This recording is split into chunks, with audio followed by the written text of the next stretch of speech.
I'm Fingers. I'm what you might call a posh crip, and I'm a policy wonk.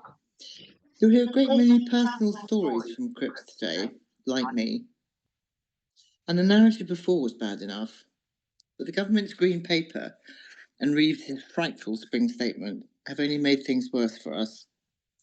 But, mighty Crips, there are two bits of good news in amongst this awfulness. And the first is the law of unintended consequences.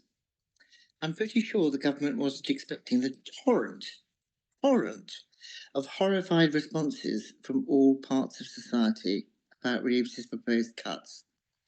I'm also sure that nobody was expecting this huge response from us Crips. It's brought us together in a way that would have been impossible a month ago. We're talking to each other and we're fighting back. That means we are so much stronger than the fragrant Liz Kendall and the robotic Reeves. Good. Always keep your enemy off balance. Secondly, I've read and analysed the Green Paper, and it's full of holes. It's full of inaccuracies, and it fails on multiple occasions to differentiate between PIP and the work-related health benefits. PIP is not a work-related benefit, and I'm going to repeat that till I'm blue in the face. Also, in my opinion, the proposed legislation almost certainly breaks a number of laws which protect the rights of disabled people. I'm checking that out. I gather that the government has already been reported to the ECHR, and I'm reporting them currently to the Equality Assessment Unit. I've also put in 3 Freedom of Information requests, 2 to the Department of Work and Pensions, and 1 to the Department of Health and Social Care. Because the most important aspect that I don't see from the government is their evidence base. And I want to see that evidence. What hard evidence have they, for example, that the higher amount you receive for health-related benefits incentivizes people to move from universal credit to a health-related addition? We can all speculate, and believe me, there's been a lot of speculation, but I want to see the proof behind those statements. I don't think the government's got any. Also, what hard evidence does the government have that the rise in mental health conditions is not connected to the failures and massive cuts in the NHS and particularly mental health services during austerity?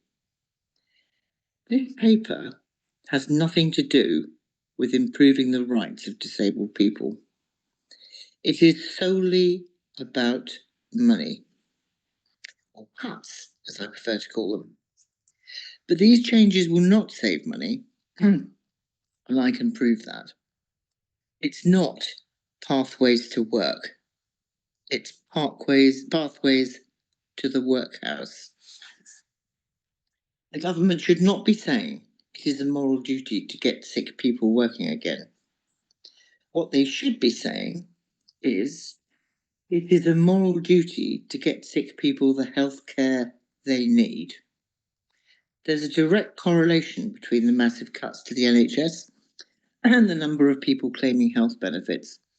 The government denies this, even though you can actually see the evidence from space. They've cherry-picked all their evidence, and they've ignored evidence which does not suit their narrative. This is not evidence-based policy. It is policy-based evidence, and there's a big difference. So don't despair, mighty Crips. We can work together to fight this. And don't forget that this green paper is open to consultation. Fill in a response. If you need help, give me a shout via Crips Against Cuts. This proposed legislation has to get through a lot of hurdles, and we intend to put many more in its way.